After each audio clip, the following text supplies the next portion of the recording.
un gusto tenerles aquí. Y bueno, como saben, estamos aquí, nos encontramos el día de hoy porque vamos a aperturar un seminario llamado Tópicos de Economía Mexicana 2024 para el 2030. En razón de esto, aperturando estos trabajos,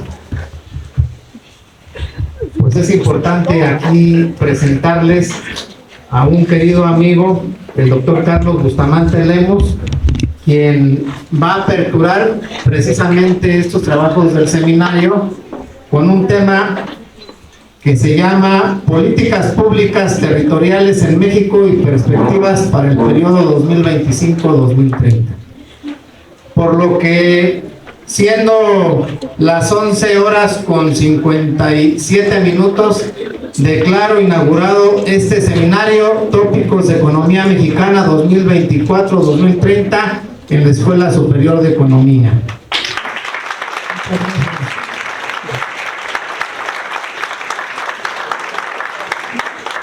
Para ello, les comentaba yo hace un momento que, bueno, esta apertura con el tema antes mencionado, pues es por un gran amigo, el doctor Carlos Bustamante Lemos, quien ustedes van a tener la oportunidad y vamos a disfrutar aquí la charla, la conferencia.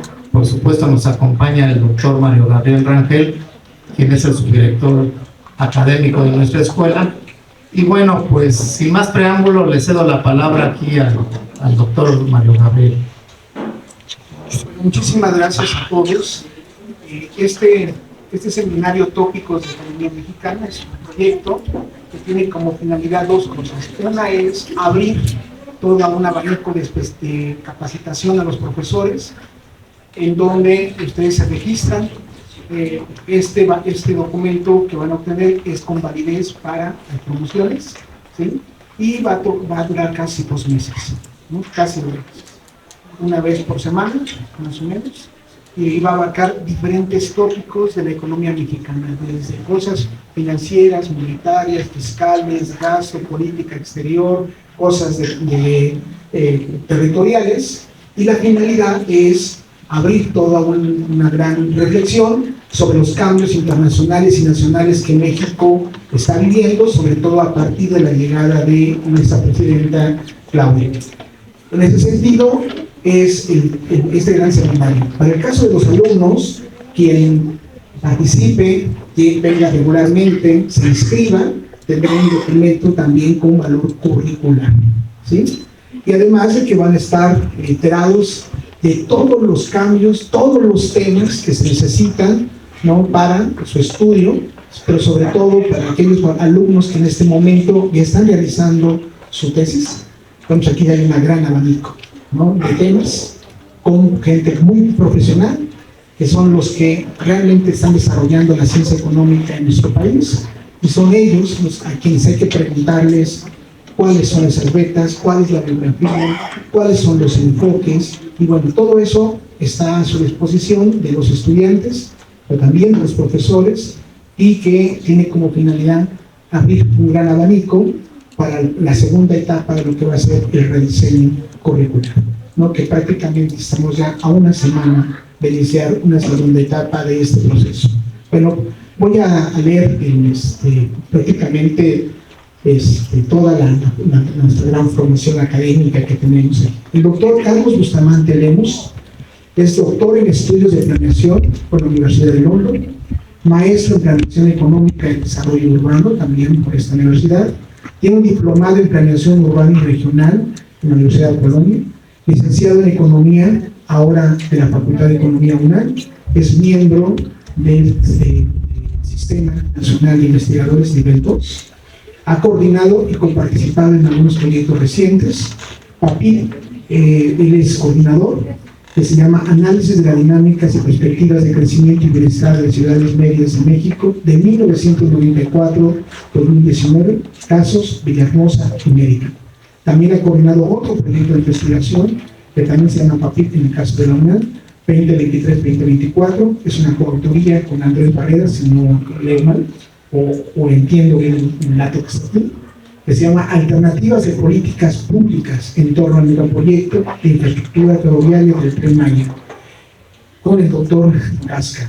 Él es también uno de los grandes doctores que van a venir a esta escuela a presentar su libro recientemente. También ha participado en otro proyecto de investigación, también se llama Crecimiento y Expansión Metropolitana en la ciudad de Querétaro, Retos Futuros. Sus principales líneas de investigación son planeación urbana y regional, política pública territorial, desarrollo urbano, economía urbana e informal, metodología para la investigación social. Sus recientes publicaciones son Políticas territoriales y las dinámicas de crecimiento de metrópolis regionales en el suroeste de México, los casos de Villahermosa, Mérida, 2024, editado por la UNAM. Otro texto, que también es reciente, se llama Alternativas de Políticas Públicas en torno al megaproyecto de infraestructura ferroviaria Tren Maya, ¿sí? También es un libro publicado 2024 por la UNAM, es un libro más que reciente, de los más leídos, de los más esperados por lo que implica el Tren Maya. También hay otro texto que publico con Gloria Mariño, que se llama Investigación en Libertad, Historia del Instituto de Investigaciones Económicas de la UNAM. Prácticamente salió este año, 2025, desde la UNAM, Instituto de Investigaciones Económicas.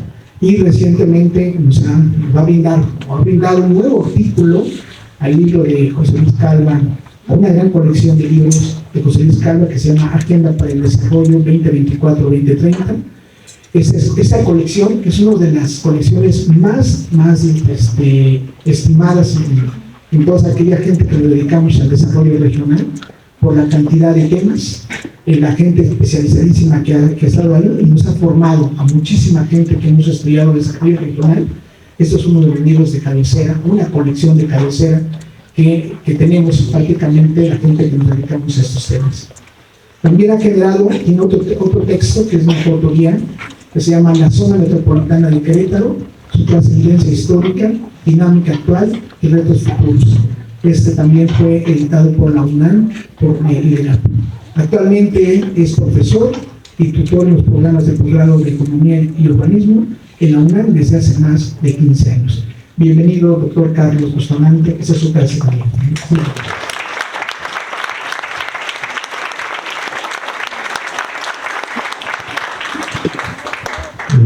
Muchísimas gracias a todos ustedes, sobre todo al señor director, el maestro Francisco Ortega, al subdirector académico, el doctor Mario Gabriel Rangel, a la maestra Gabriela Ramírez Blancarte, por haberme invitado y tener la oportunidad de interactuar con todos ustedes. Sobre todo me da muchísimo gusto que está aquí muy concurrido por jóvenes estudiantes, igual también por maestros muy consolidados aquí en la escuela, ¿no? A todos les agradezco su presencia, la invitación que me han extendido. Espero no ser tan denso, precisamente para no aburrirlos, y estaré dispuesto también a escuchar y tratar de responder algunas de las preguntas o observaciones que posteriormente quisieran hacerme, ¿no? Quiero empezar diciendo que dentro de la semblanza que ahorita me hicieron favor de resumir, hay algunos de los trabajos que todavía están en prensa. De hecho, los únicos publicados son en 2 volúmenes. Aquí tengo los dos volúmenes de políticas territoriales en las dinámicas de crecimiento de metrópolis regionales en el sureste de México, en donde atendí los casos de Villahermosa y Mérida, que me parecen, digamos, estelares para lo que ha sido las políticas territoriales durante el gobierno de la 4T, y que se perfilan también para ser también algunos de los más protagonistas para la política del sexenio que está iniciando, ¿no? Y algunos otros libros también que ya no quiero aburrirlos con los títulos, pero sí me interesa mencionárselos. Está tanto como el del Tren Maya, ya están en la versión electrónica, por si ustedes desean consultarlos y leerlos. Espero que les interesen. Sobre todo este libro en 2 volúmenes que se hicieron de políticas territoriales en las dinámicas de crecimiento de Metrópolis, parte de unos enfoques teóricos y metodológicos que ahorita voy a tratar de resumirles, ¿no? Todos los estudiosos de la economía regional, ¿no?, y de la sociología, incluso también rural, urbana, parten de los estudios pioneros del análisis territorial que se dieron desde el siglo XIX, pero que tuvieron muchísimo mayor relevancia a partir de inicios del siglo XX, cuando varias de las investigaciones y estudios metodológicos proponían que el Estado, los estados nacionales deberían de tener un papel muy relevante en el desarrollo económico y social de los países. Y entonces, porque hasta antes, todo lo que eran los trabajos de planeación o de participación del Estado provenían sobre todo del sector empresarial, de la iniciativa privada, ¿sí?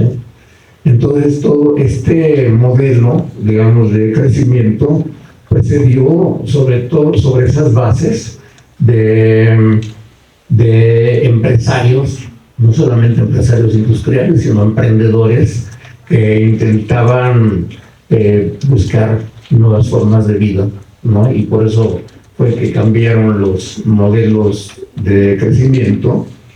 Y entonces es que a partir de este tipo de planteamientos como los que hizo Alfred Marshall, von Thunen, y posteriormente los alemanes Christaller, Losch, después ya surgieron también autores franceses que incursionaron muchísimo más en el análisis territorial y su impacto para el crecimiento y desarrollo, ¿no? Esto sobre todo tuvo mucho mayor relevancia cuando las políticas del gobierno de los Estados Unidos de América, Estados Unidos de Norteamérica, impulsaron este tipo de políticas para salir de la gran crisis de 1929 a 1933, ¿no? Impulsando grandes proyectos de desarrollo sobre la base de la explotación de los recursos hidráulicos del país, de ese país, con la participación muy intensa del Estado, pero también con la colaboración del sector industrial, ¿no? Entonces, este tipo de megaproyectos fueron los que realmente le dieron impulso a la economía de los Estados Unidos para salir de la crisis, y todo esto pues se replicó a nivel casi mundial, porque pues, la crisis económica, según creo que ya todos ustedes saben de ello, impactó notablemente a la mayor parte del mundo, ¿no? Entonces, el resultado que tuvieron estos megaproyectos se comenzó a replicar en diversos otros países, ¿no? Sobre todo los estudios de Christaller y de Losch, que impulsan el desarrollo industrial para generar mayor desarrollo y crecimiento en determinados territorios, pero que de acuerdo a sus aproximaciones, ellos proponían que a través de estas grandes inversiones mixtas que impactaban territorios, esto tuviese su réplica, ¿no?, a nivel de dispersión, esparcimiento de los beneficios de crecimiento al resto de los países. Entonces, de ahí es que ese modelo se fue replicando después de manera mucho más amplia en otros países del mundo, y no fue sino hasta prácticamente en los años 40 cuando en México se comenzó con este tipo de obras, sobre todo obras hidráulicas, para impulsar el desarrollo agropecuario, y después ya con las necesidades que se demandaron de nuestro país por parte de los países beligerantes durante la Segunda Guerra Mundial, fue que impulsaron entonces una política de fomento a la industria. Esto no quiero alargarlo mucho, pero a lo que quiero llegar es que a través de todos estos análisis de los pioneros del desarrollo territorial, es de que se llegan a distinguir diversos factores que son los que influyen en el crecimiento, ¿no? Factores que son de carácter endógeno, o sea, que provienen de fuerzas totalmente internas, domésticas, y factores externos, ¿no? Entre los internos están sobre todo los factores de la localización, las ventajas que se tiene de los recursos del medio natural, ¿no? Tierra, subsuelo, vegetación, clima, etcétera. Esos son parte de algunos de los factores intrínsecos que impulsan las inversiones para el crecimiento, ¿no? Y de ahí entonces viene también factores como el juego, digamos, de ciertos grupos sociales que también intervienen a través de inversiones o su emprendimiento para generar procesos de desarrollo. Ahora, dentro de los que analizamos nosotros el desarrollo regional, tratamos de retomar esos factores, pero sobre todo uno de los factores también endógenos son los factores institucionales, es decir, la acción que los gobiernos de los estados nacionales y subnacionales pueden generar tanto procesos de crecimiento y desarrollo, pero también, contrariamente, pueden también generar un carácter inhibitorio a las dinámicas de crecimiento, ¿no? Entonces, estos libros, digamos, parten de estas aproximaciones teórico-metodológicas, en donde, si nosotros partimos de un análisis histórico-dialéctico, podemos ver que nuestro país, prácticamente desde la colonia y después ya en la época independiente, etcétera, el Estado o los gobiernos que regían, digamos, el gobierno y administración de lo que ahora es México, principalmente se dedicaron nada más a la explotación de los recursos territoriales, pero sin que esto generara realmente procesos de desarrollo social y económico para las regiones de todo el territorio nacional, ¿no? Y esto se ve a través de la historia. Aquí yo trato de documentar lo que sucede para este estudio que hice yo del sur-sureste, esta gran región del sur-sureste, en donde desde la colonia los territorios del sur-sureste fueron afectados precisamente por estas medidas de gobierno, en ese tiempo del gobierno de la Nueva España, que inclusive le quitó territorios a lo que antiguamente era el estado de Tabasco. El estado de Tabasco, si ustedes se imaginan más o menos la geografía, podrán ver que las fronteras que tenía Tabasco llegaban hasta la laguna de Términos, en lo que ahora es parte de Campeche, por el lado noreste, y por el lado norponiente llegaban prácticamente hasta Coatzacoalcos. Y sin embargo, con medidas de política virreinal, se le llegaron a restringir, ¿no? En el caso de Yucatán, también en el siglo XIX, bueno, desde la colonia, pero hasta el siglo XIX, existía lo que es la Capitanía de Yucatán. Y la Capitanía de Yucatán tenía sus límites de todo lo que es la península de Yucatán, pero llegaba a cubrir límites de lo que actualmente es parte de Guatemala y todo lo que ahora es Belice, ¿no? Y que ya después, con la guerra que sucedió a mediados del siglo XIX y después del XX, y que terminó, fue una guerra, la llamada guerra de castas, que duró prácticamente 50 años, y no fue sino hasta que en 1901 el gobierno porfirista decidió terminar con esa guerra regional, pero al terminar puso en paz, digamos, prácticamente terminó con esa guerra, pero territorio de Yucatán sufrió muchas afectaciones. Ahí fue cuando se definieron entonces la división territorial política. A Yucatán le dejaron el territorio más pequeño en el norte de la península y se dividió parte lo que sería el estado de Campeche y el territorio federal de Quintana Roo en esa época, ¿no? Pero desgraciadamente por esas guerras y por esa intervención el gobierno federal de México tuvo que sacrificar lo que fue el territorio de Honduras Británica, que ya estaba ocupado por los piratas ingleses, y se convirtió en otra entidad extranjera, ¿no?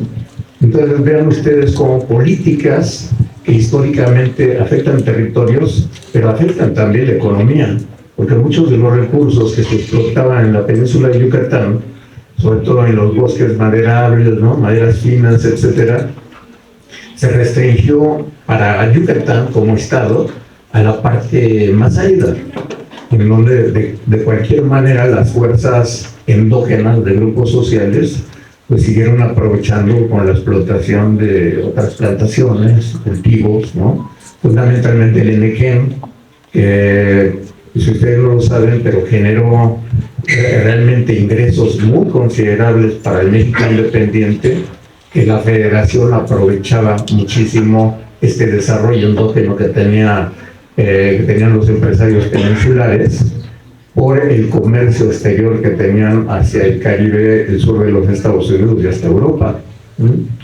Esto se lo narro muy rápidamente porque da un ejemplo de que ya en la actualidad, cuando se vino el modelo de sustitución de importaciones, se privilegió el fomento al desarrollo industrial manufacturero, y que después, ya ustedes lo saben porque eso lo han escuchado mucho en la propaganda, en la publicidad y demás, en la historia reciente, de que con el modelo neoliberal nuevamente se volvió a privilegiar solamente las áreas centrales y del norte del país, cuando en realidad el sur-sureste fue pues, prácticamente abandonado. Las únicas acciones realmente sobresalientes que se dieron en el sur-sureste fue el proyecto turístico de Cancún en la década de 1970 y algunos programas nacionales como el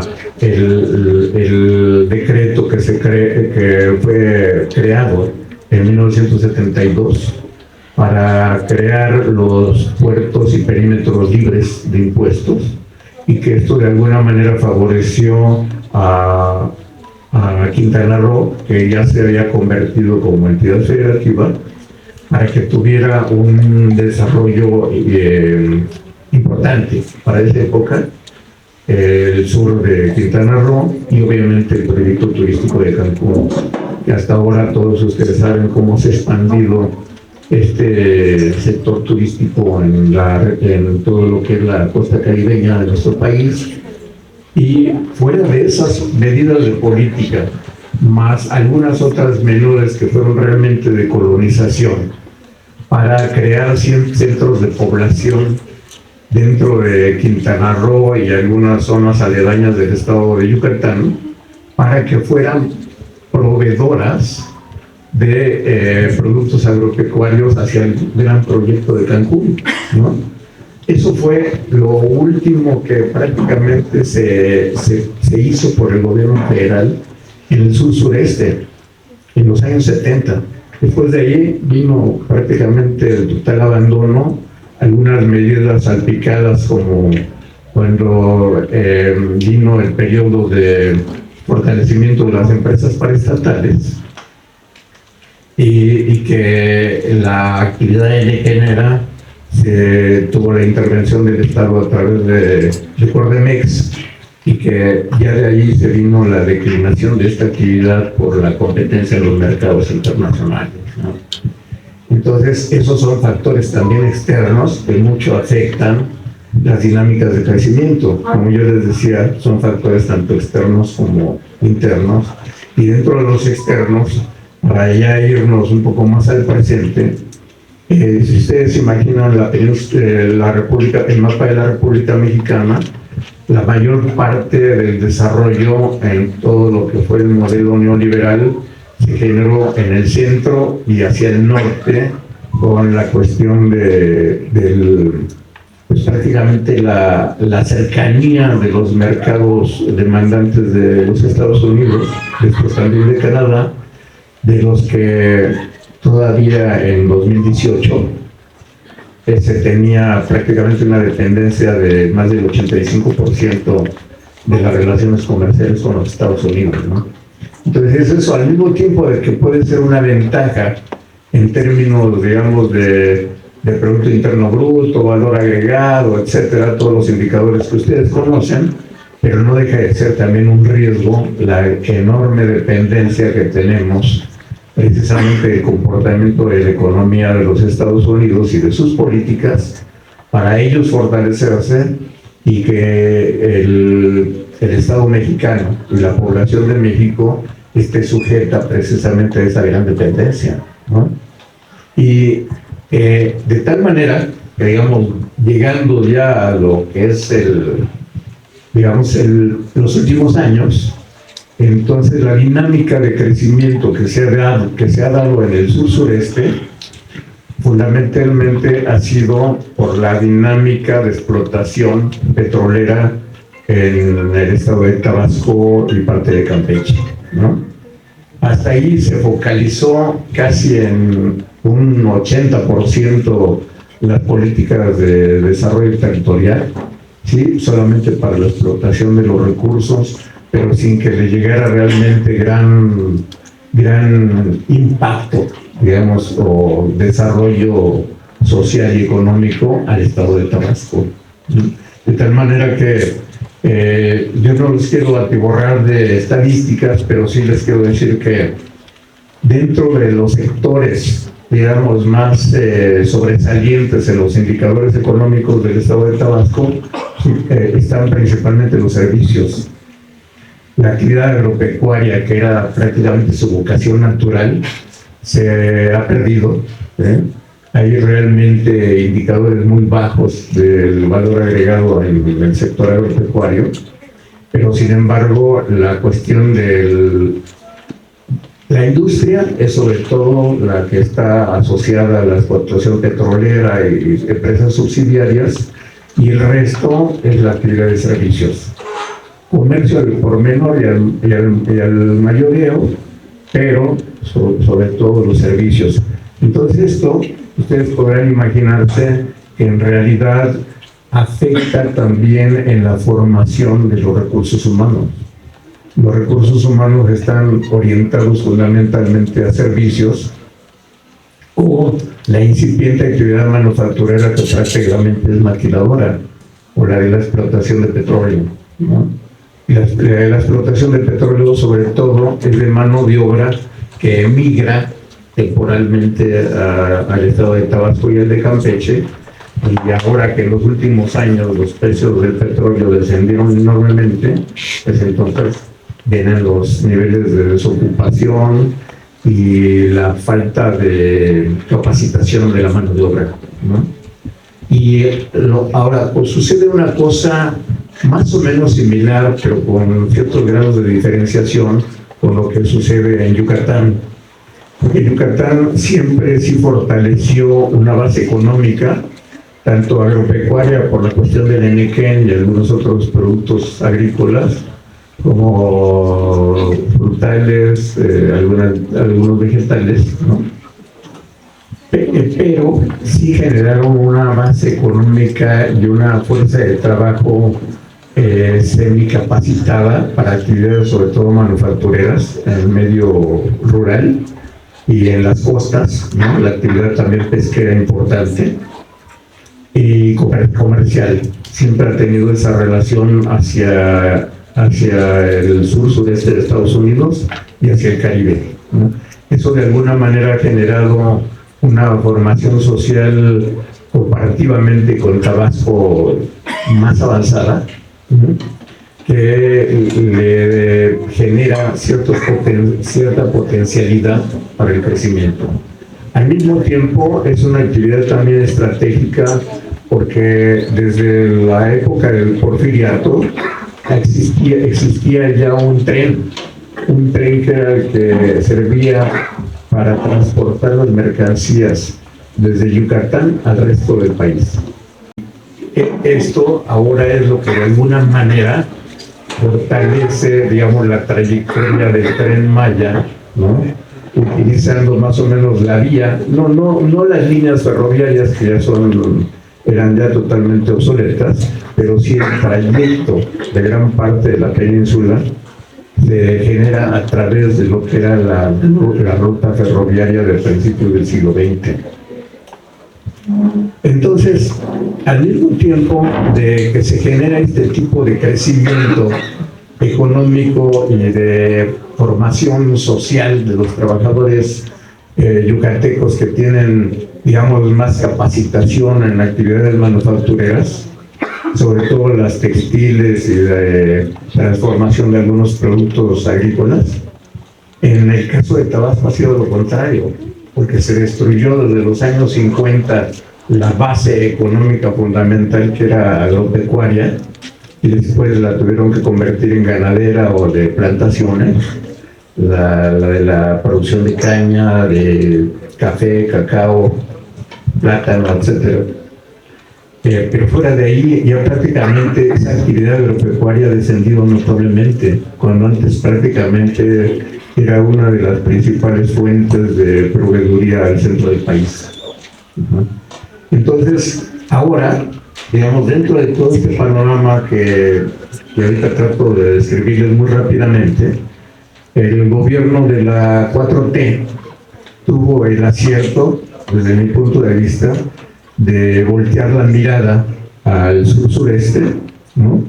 Para entonces, a través de esos megaproyectos de infraestructura ferroviaria, generar primero, yo lo visualizo como un factor importante de integración territorial del sur-sureste hacia el resto del país, en donde prácticamente había una partición y no se veía una gran interrelación del sur-sureste hacia el centro y mucho menos hacia el norte, ¿no? Por el factor distancia hacia el mercado de los Estados Unidos. Entonces ahora, con estos megaproyectos, si bien es cierto que tenían un alcance limitado en sus orígenes, y ahorita les voy a decir por qué, pero esto despierta una enorme cantidad de perspectivas de crecimiento a mediano y largo plazo. El megaproyecto del Tren Maya, que tanto se ha difundido, tanto con opiniones en contra, opiniones a favor, ¿no? Muy debatido, en el que nosotros hemos participado desde años atrás. En lo personal, yo les comenté a los de Fonatur, porque este proyecto se le otorgó a Fonatur, y ya con eso ustedes pueden adivinar entonces cuál era la vocación que se pensaba para el Tren Maya. Era exclusivamente de estímulo al turismo, ¿no? Entonces, una de las críticas que nosotros como académicos estamos también obligados a hacer con mayor objetividad es de que el Tren Maya no debería de ser solamente de pasajeros, sino que tiene que ser un tren también de carga. ¿Y por qué de carga? Porque también hay realmente una base económica importante, como yo ahorita les he tratado de narrar, en donde existen puertos regionales realmente relevantes. Está el puerto de Chetumal, que antes tenía una comunicación muy intensa con el Caribe y con Centroamérica, y que ahora pues, prácticamente por años se ha quedado relegada, ¿no? Pero existe un puerto incipiente, obviamente antiguo, está el puerto de Cancún, el puerto de Progreso, que es el que tiene mucho más actividad comercial, y el puerto de Campeche, en donde yo no les he mencionado, pero todavía en los años 70 el puerto de Campeche era de una intensidad tremenda porque poseía el litoral de Campeche, uno de los más importantes recursos camaroneros del país. ¿Sí? Era muy famosa la zona de Campeche, que era la que abastecía prácticamente con el 60% de la producción camaronera. El resto estaba en el noroeste, en las costas de Sinaloa. Entonces existen esos puertos. Y ahora, y con el trayecto y el proyecto original del Tren Maya, desgraciadamente ninguna de las estaciones y paraderos conecta con los puertos, sino que queda alejado de los centros urbanos en donde realmente están estos puertos, ¿no? Entonces esa era una de las críticas que nosotros como académicos le hicimos, ¿no? El Tren Maya no solo debe de servir al turismo, si bien es cierto que es una infraestructura importante para generar y para estimular el sector servicios, que es turismo, ¿no? Y demanda, digamos, local, pero para que este proyecto sea realmente redituable, tiene que complementarse con el servicio de carga, ¿no? Y para esto, obviamente, debe haber una interconexión ya muy pensada con los puertos peninsulares. Esto no está considerado gracias a esta presión que estuvimos haciendo y que también esto se reprodujo entre algunos grupos sociales que también estuvieron demandando la interconexión. Es que ahora ya se ha anunciado, como ustedes lo saben, un ramal para el gobierno que ahora inicia de Mérida hacia Progreso, ¿no? Para interconectarlo. Se prevé ya también un crecimiento e inversiones considerables en el centro de Progreso, ¿no? Y que de hecho sería bastante útil porque hay una actividad pesquera intensa en ese litoral del norte de Yucatán y que podía ser aprovechado a través de otro tipo de políticas de impulso al sector industrial. Entonces, esa es una de las críticas. Y la otra, ya no solamente en la cuestión de Yucatán, sino en el Istmo de Tehuantepec. Yo desde hace ya más de 8 años, en este libro, que aquí también lo voy a dejar a la maestra Gabriela, yo participé en un capítulo sobre el Istmo de Tehuantepec. Pues ahí yo narraba que este proyecto, el proyecto transísmico, ha sido siempre buscado desde finales del siglo XIX, pero por razones políticas siempre se suspendió. Cuando realmente se decidió impulsar el proyecto a principios del siglo XX, fue cuando se aprobó el proyecto del Canal de Panamá, y ahí sí ya no fue solamente el proyecto, sino la construcción del canal. Entonces eso dejó prácticamente congelada la intención de hacer el proyecto transísmico, y se ha venido sistemáticamente proponiendo en algunos gobiernos este proyecto del Istmo de Tehuantepec, pero fundamentalmente la oposición ha sido de carácter político para que en México no sufra lo que le pasó a Colombia, ¿no? Porque ustedes, algunos seguramente no saben, lo que ahora es Panamá antes era parte de Colombia, y que precisamente por las presiones del capital transnacional se indujo la separación de la provincia de Panamá de Colombia, precisamente para que eso fuera la base para que Panamá aceptase el proyecto del canal, ¿no? Pero se le cercenó entonces al territorio de Colombia esta parte.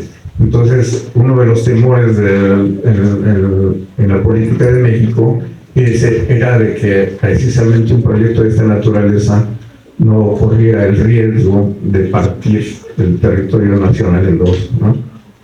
Hasta ahora que se vuelve a impulsar, yo aquí mencionaba cuáles eran las posibilidades de carácter en términos de desarrollo regional del sureste, de que revivir, digamos, los proyectos ferroviarios pero haciéndolos de carga y de pasajeros, ¿no?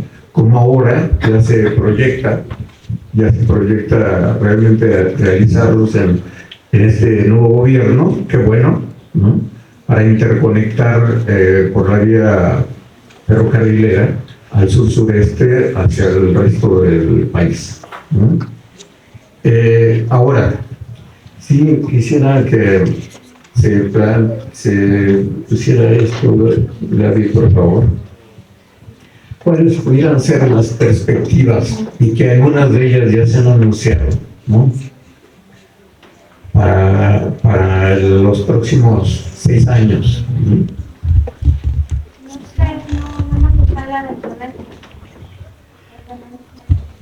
Debe de haber otro archivo ahí. Eso.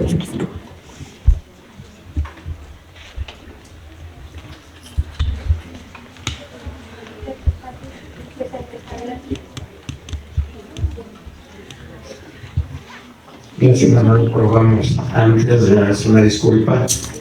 Yo traía algunas láminas que no son propiamente elaboradas por mí, ¿no?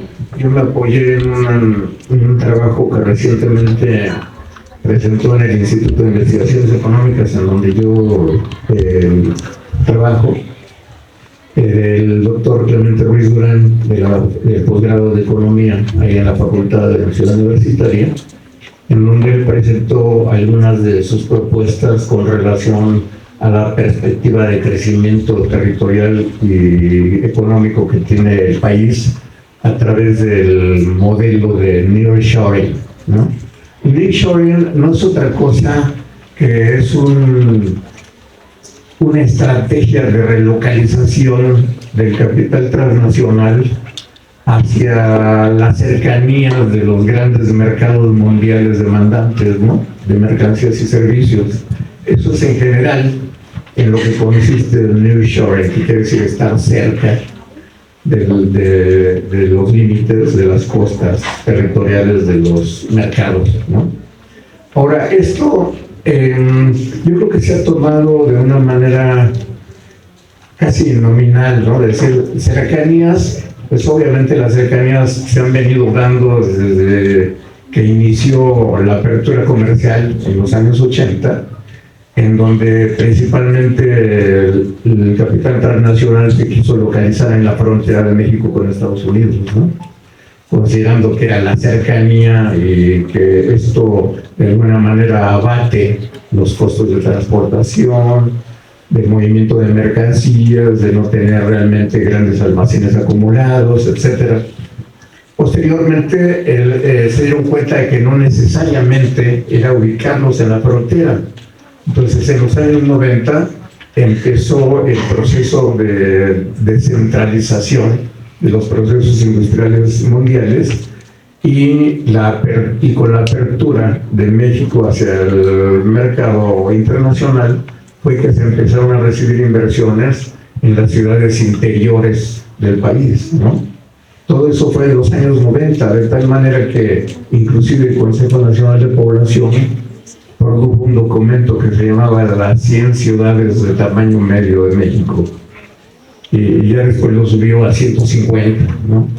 En fin, la cuestión es de que quienes en realidad decidían la localización de las inversiones no era precisamente el sector gobierno, ¿no?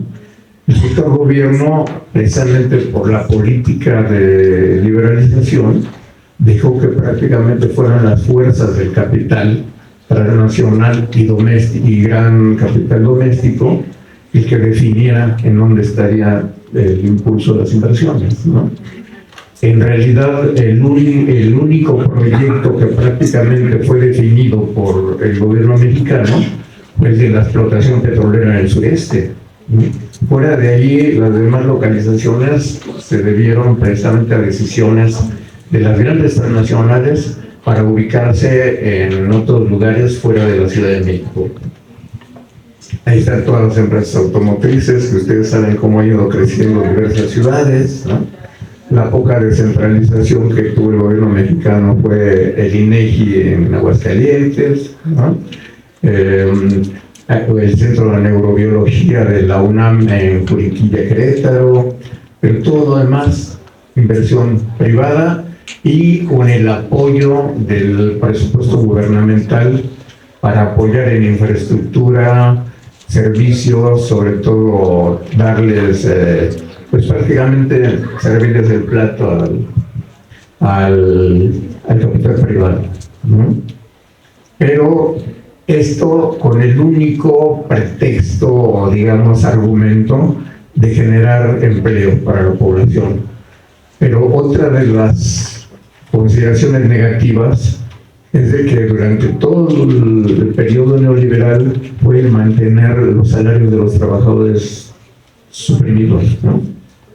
De tal manera que llegó un momento, digamos, yo vi, ustedes pueden ver estadísticas todavía del año 2010 o 2015, en donde los salarios de México estaban inclusive muy por debajo de los indicadores de países caribeños.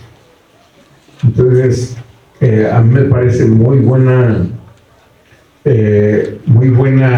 digamos, política esta de incrementar notablemente el salario mínimo, que ha generado mucho mayor demanda entre la población de bajos ingresos, y que ahora todos estos proyectos de infraestructura van a darle realmente un impulso importante. No solamente son los ferroviarios, son los de caminos rurales con participación comunitaria, ¿no? Los polos de desarrollo industrial. Desgraciadamente, este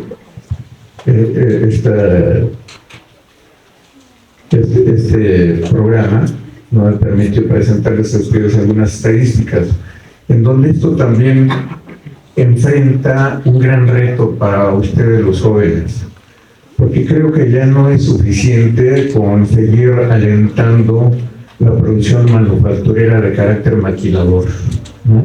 Sino que realmente debe de haber un mayor impulso, sobre todo entre la población estudiantil, como son ustedes, ¿sí?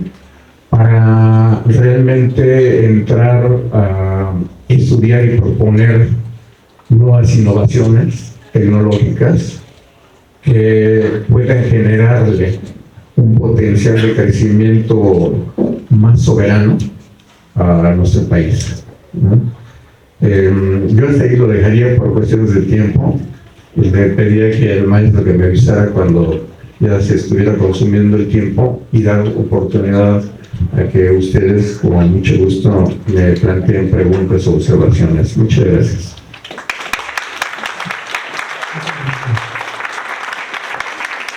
Preguntas, antes de preguntas, por favor, maestro. Gracias.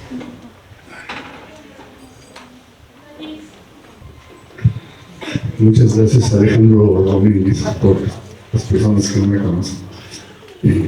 Muchas felicidades, maestro, por abrir este seminario que tanta falta nos hace. Ojalá, de verdad, conventen con sus compañeros para que vengan, porque aquí se va a discutir cosas importantes. Muchas gracias, doctor Carlos Bustamante. Hay algunas cosas que me hizo reflexionar, sí, también he sido estudioso del desarrollo regional, y una de las preguntas que siempre me he hecho, que va acompañada de otra que también estuvo mencionando, es si en México ha habido una política de desarrollo regional. Desde mi perspectiva no ha habido.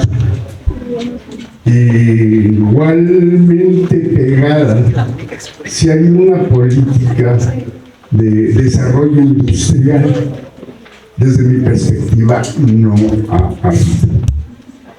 Estamos muy esperanzados en que en el nuevo plan de desarrollo realmente se consideren estos elementos. Discusiones viejas, promover la movilidad. México pues tiene una ubicación territorial privilegiada, porque vemos al Pacífico, vemos a Japón, vemos a Asia de un lado, y por el otro lado pues vemos a Europa, y por otro lado vemos arriba a la primera potencia mundial. ¿dónde está escrito cómo podemos aprovechar esa gran posición que Dios nos dio para poder potenciar el desarrollo? Y urgiéndome, comento lo siguiente. Comparto con usted que no ha habido una política de desarrollo de inversión y que la infraestructura que se ha venido creando es como en natura. O sea, dejar que las cosas vayan sucediendo. Tal vez uno de los elementos más importantes que hicieron un cambio sustantivo en nuestra relación comercial, fue el Tratado de Libre Comercio. Pero a partir de eso, crear las condiciones para que se desarrollaron determinados estados. ¿Sí? ¿Y cómo se desarrollaron? Pues como pudieron. En atención, como usted muy bien comentó, en atención a las necesidades de localización de la industria norteamericana. Hoy que se está reordenando el mundo después de la pandemia, nos preguntamos cuál es el papel que debemos jugar en esta relocalización, porque es muy fácil decir, no, pues tenemos todas las condiciones, sí, pero ¿qué condiciones vamos a desarrollar para potenciar el desarrollo? No lo sabemos, no lo tenemos claro. Esperemos que los economistas, colegas que están haciendo el Plan Nacional de Desarrollo, pues incorporen todos estos elementos, porque si en un país tan rico geográficamente, con todavía con una gran cantidad de población joven, todavía no lo estamos aprovechando. Entonces, pues ojalá se escriba y claro que se necesita una política de desarrollo regional. Muchas gracias, maestro.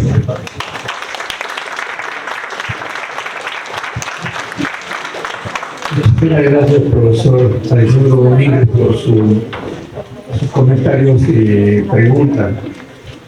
Ciertamente usted ha mencionado cosas importantes en las que yo sí quisiera enfatizar.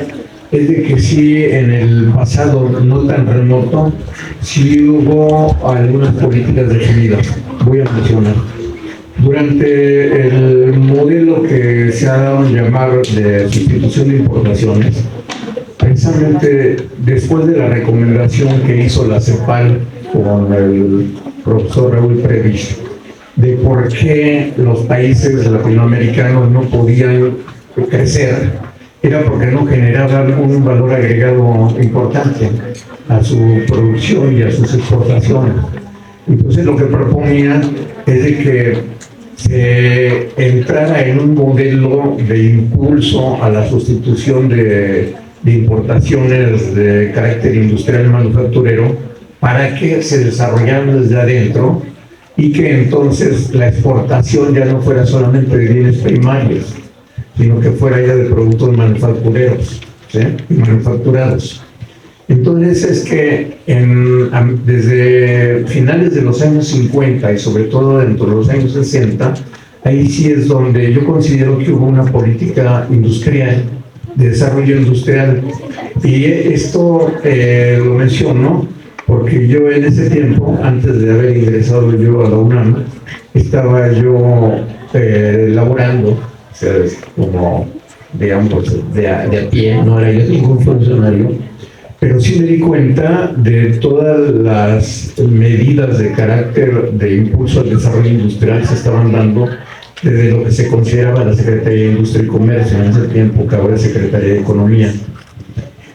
Inclusive la Secretaría realizó toda una investigación, digamos, como aparato estatal, para identificar todo un inventario de los productos industriales y manufactureros que había en el mercado nacional en ese tiempo, en los años 60. Entonces, a partir de ese inventario, lo tenía bien clasificado, decía sectores y subsectores o ramas de actividad que existen en México, o que son totalmente importadas, o que son medianamente importadas, Y sobre ese inventario, entonces se proveían una serie de estímulos, ¿sí?, para que las inversiones privadas pudieran orientarse a aquellas que el país necesitaba, ¿sí? Y entonces a través de esas, digamos, de esas propuestas es que en realidad sí había un impulso, digamos, a los empresarios privados para que desarrollaran actividades industriales y manufactureras que realmente el país necesitaba. Obviamente dentro de esto se dan también algunas fuerzas que los teóricos también han mencionado, que son propias del subdesarrollo, en donde hay empresarios que ya existían, empresarios manufactureros, que las ayudas o los subsidios que recibían o alientos de la política industrial mexicana no las empleaban para en realidad hacer crecer su capital, sino que más bien los utilizaban para el gasto corriente, ¿no? O el gasto propio de los mismos empresarios, porque no había en realidad unos controles muy estrictos para verificar que aquellos subsidios o estímulos que se les otorgaban fueran realmente dándole un seguimiento, pero de que sí había realmente toda una estructura del Estado para fortalecer la actividad industrial, se dio, digamos, y todo esto prácticamente tuvo su impacto en la década de los 60 y todavía yo podría decir que hasta mediados de los 70, cuando empezó ya el impacto de la recesión mundial, de la economía mundial, y que realmente esos proyectos se abandonaron. Ahora, en la cuestión del desarrollo regional, yo también recuerdo que durante finales de los 60 y toda la década de los 70, a través de la Secretaría de la Presidencia se crearon los COPRADES, ¿sí?, los COPLADES, y sobre la base metodológica de la división regional que tuvo México a través de la propuesta por el doctor Ángel Bassols Batalla, que fue de los pioneros regionalistas del siglo XX, ¿no? Entonces, a través de una división regional bien establecida y propuesta académicamente por Bassols, fue que desde la presidencia empezaron a impulsar varios programas de desarrollo regional en el país, ¿no? Creo que desgraciadamente no fue una cuestión que se quedara, digamos, sino que ya una vez que pasó el sexenio y con el impacto de la recesión, realmente fue abandonada, y después vino el dispendio de finales de los 70 con el gobierno de López Portillo, hasta que llegamos prácticamente al problema de endeudamiento con el exterior, y que pues, fue el pretexto para acordar y comprometer el ajuste estructural del país, ¿no? Y ya a partir de ahí ustedes saben la historia, pero creo que esos serían los incipientes políticas realmente de desarrollo industrial, sobre todo que fue el más estructurado, inclusive a nivel nacional, y el desarrollo regional, sobre todo de carácter agropecuario, ¿no? Fuera de ahí ya hubo programas muy salpicados, como el de los polos de desarrollo, que fueron muy incipientes, el de crear ciudades nuevas, que en realidad el único fue el de Ciudad Sagún, que todavía existe, y hasta ahí, ¿no? Ahora, la otra parte, creo yo que es cierto lo que usted menciona, profesor Domínguez, en el sentido de que dentro de todo el modelo neoliberal se dejó a la población solamente las opciones de atender el sector servicios, ¿no? Y muy escasa capacitación técnica, excepto en las empresas maquiladoras que dejaban resquicios de transferencia tecnológica, pero sobre todo la población trabajadora dedicada a servicios, ¿no? Servicios diversos. Lo que predominó fueron los servicios financieros, pero la población en general realmente sin una capacitación para lo que ahora, como usted menciona, el futuro nos avecina, ¿no? Porque si bien es cierto que existen grandes regiones internacionales como la Unión Europea, ahora digamos el TEMEC, el Mercosur, etcétera. Pero ahora hay que reconocer que el mundo, la economía mundial está en recesión, y con todos estos problemas de carácter bélico en el Medio Oriente o la guerra ucrania-rusa, ¿no? Entonces esto ha generado una gran recesión. Los procesos electorales en Estados Unidos y en México también han generado mucha incertidumbre para no entregarnos totalmente a las imposiciones que vienen desde los Estados Unidos, sino a mí me parece por eso importante que la política del gobierno que recién terminó y que ahora se advierte continuar, es de mucha defensa de la soberanía. Y la soberanía viene también de introducir un gran impulso para el potencial nacional que tenemos, tanto de recursos como de mano de obra y de las inversiones, que todavía son importantes, las inversiones de carácter privado, aunque sean transnacionales, pero si se dan en relaciones de intercambio menos desiguales, ¿no?, pueden generar un mayor crecimiento económico y social para el país. Muchas gracias.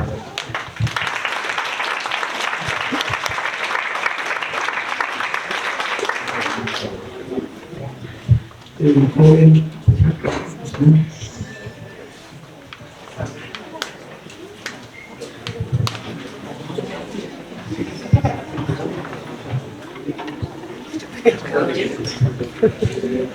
Hola, buenas. Referente a lo de las inversiones privadas, bueno, mi pregunta es, ¿qué tan regulado es esta parte de las inversiones privadas que se tienen en proyectos, bueno, estos megaproyectos que se tienen, que sean empresas totalmente mexicanas? Se lo pregunto por la siguiente cuestión. Para mí es muy importante que las empresas de aquí sean las que sean el impulso como tal del país. Entiendo que internacionalmente se permite que otras empresas de otros países inviertan en el nuestro, en estos megaproyectos, pero mi pregunta es, ¿qué tan regulado es esa parte, ¿no?, de que sean empresas mexicanas y que no sean empresas del extranjero, por ejemplo? Y bueno, también sin comprometerlo, quería ver si sería para usted, o bueno, si usted fuera tan amable también de dejarnos una copia a nuestra biblioteca de sus proyectos de investigación que tiene. No sé si se pueda. Y de igual manera, pues nada, gracias por la apertura, ¿no?, de la pregunta. Muchísimas gracias. Mira, con gusto te responderé algunas cosas. Sobre todo, no hay una regulación estricta para las inversiones de capital privado transnacional, mientras sean actividades que ahora, en los últimos años, el gobierno mexicano ha declarado como estratégicas, ¿no? Es sobre todo la cuestión de los recursos del subsuelo, ¿no?, los recursos petroleros, petrolíferos, la energía eléctrica y ahora también la cuestión del litio, ¿no?